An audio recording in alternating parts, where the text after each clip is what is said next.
Mañana viernes. Ahora sí nos vamos a conversar con el señor Jorge Espelucín, que es el vocero de Perú Libre en Cajamarca. Buenos días, señor Espelucín. Sí, buenos días, Fernando. Gracias por darnos la oportunidad de hablar con el país. Sí, quería comenzar preguntándole si usted estaba informado de este proyecto de tren que iría por la sierra desde Cajamarca hasta Puno.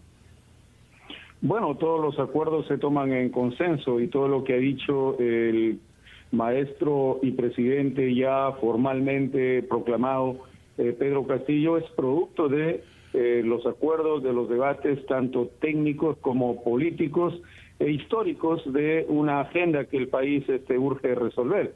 Sin lugar a dudas, todo lo que se mencionaba el día de ayer en la voz de el maestro Pedro Castillo responde no solamente al acuerdo político, al plan de gobierno, sino a la gran expectativa nacional que hemos venido tratando durante los últimos meses y años en una agenda que empezó siendo una agenda social, sindical, desde la perspectiva de la dirigencia del maestro Pedro Castillo, y que se ha ratificado en una agenda político-electoral durante los 6 o 7 meses que ha durado este proceso electoral.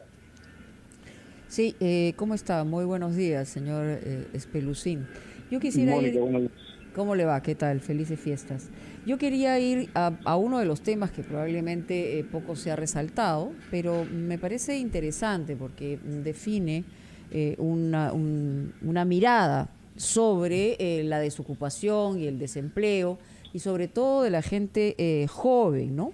Lo que ha dicho el presidente Castillo sobre los jóvenes que no estudian ni trabajan deben ir al servicio militar. Esto es una mirada hasta cierto punto autoritaria, porque en realidad ni estudian ni trabajan, porque no tienen probablemente en muchos casos las oportunidades que el Estado debería darle. Pero eso de cercar, ¿no? Como encorsetar y decir, si no estudias ni trabajas, te vas al ejército, como una especie de castigo, da una sensación un poco democrática.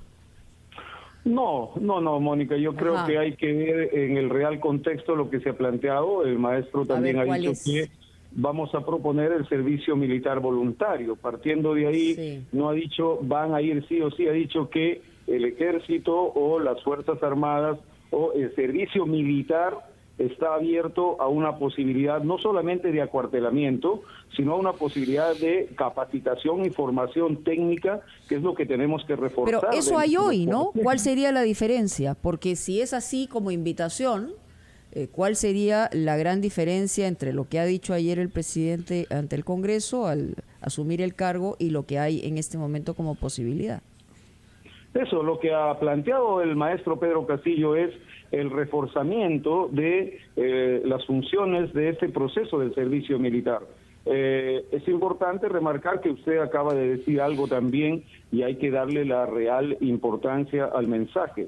Si la juventud en este momento ni estudia ni trabaja, o no estudia o no trabaja, es producto de un modelo económico y de una responsabilidad política que hemos recibido históricamente los peruanos. No podemos decirle a Pedro Castillo que el servicio militar voluntario ahora tal cual está planteando es producto de su gobierno. No, hay una propuesta para que los jóvenes que no pueden estudiar, que no tienen trabajo, asuman como una posibilidad el servicio militar voluntario, porque dentro del servicio militar voluntario pues tendrá que implementar y reforzar lo que hasta ahora hemos venido teniendo, ¿no? Los CEBAS, los centros de producción, la formación técnica de los integrantes de este servicio militar obligatorio, y que el servicio militar obligatorio no sea solamente una formación militar de defensa nacional, sino sobre todo que pueda abrir una inmensa capacidad y variedad de posibilidades técnicas que luego sirvan al desarrollo personal, familiar de los integrantes, de quienes tengan que hacer el servicio militar voluntario. De allí lo principal es que la juventud tenga la gran posibilidad, como hemos planteado, de culminar sus estudios secundarios con satisfacción y tener la posibilidad de ir a formarse en una universidad o en un instituto técnico que nos permita también reforzar las capacidades de desarrollo nacional.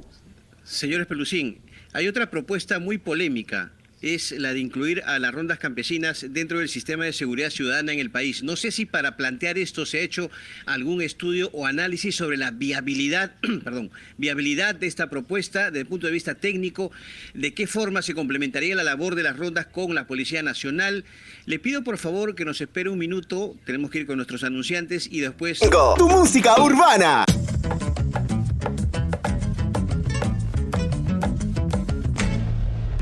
De noticias por RPP, La Voz del Perú, Mónica Delta, Fernando Carballo y Carlos Villarreal. Estamos conversando con Jorge Espelucín Aliaga, vocero político y dirigente regional de Cajamarca de Perú Libre. Había quedado la pregunta pendiente, señor Espelucín, sobre esta propuesta para la incorporación de las rondas campesinas en el marco de la influencia de la lucha contra la delincuencia, por la seguridad ciudadana. Y si es que había habido un estudio técnico, una evaluación previa para esta propuesta, de qué forma, por ejemplo, podría haber una complementación del trabajo de la Policía Nacional con las rondas campesinas en el trabajo de seguridad ciudadana en todo el país. Sí, hay que hacer un pequeño recuento histórico de lo que ha significado las rondas campesinas en la seguridad ciudadana y rural en apoyo de las instituciones tutelares del Estado. Durante los últimos 40 años, las rondas campesinas que iniciaron en Cajamarca y ahora están representadas en todas las regiones del Perú, hemos venido trabajando junto con la Policía Nacional, con el Ministerio Público, con el Poder Judicial, con nuestras autoridades políticas, coadyuvando a la seguridad ciudadana.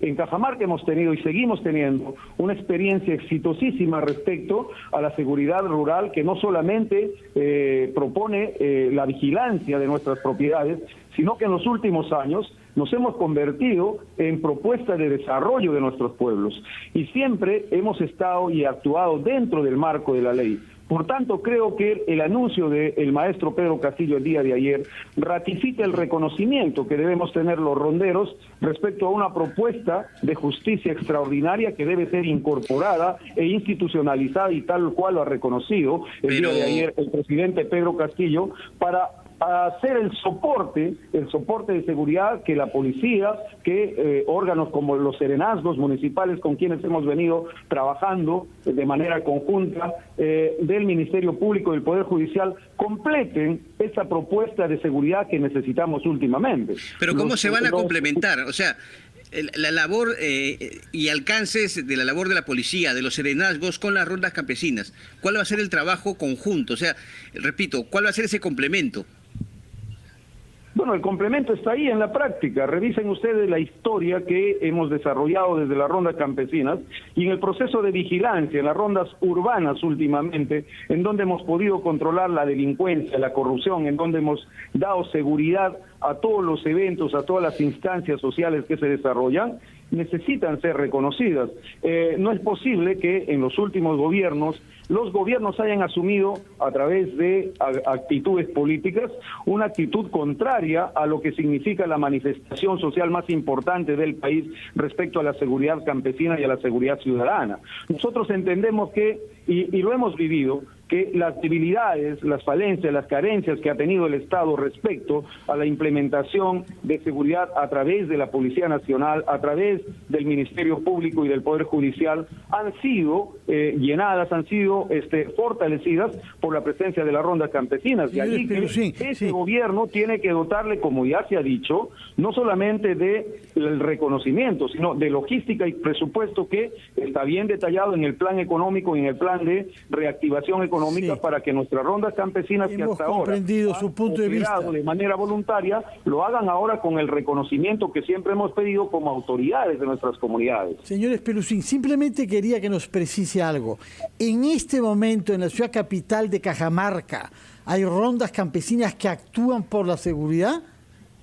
Correcto, hace muchísimos años, en Fernando. En la ciudad de Cajamarca, en la capital. Resultados. ¿Sí? Así es. Bueno, así es.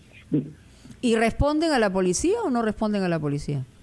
Pero lógicamente, hay un trabajo conjunto. Claro, es que lo que pasa es que usted nos dice lógicamente, pero es importante entender cómo funciona. Es decir, el reconocimiento de la ronda campesina es una realidad. Todos quienes tenemos algunos años de más, pues hemos visto el trabajo que pueden haber realizado en distintos momentos de la vida. Campo, ¿no? En el campo. Sí. Pero, evidentemente, hay un marco constitucional vinculado a las fuerzas del orden.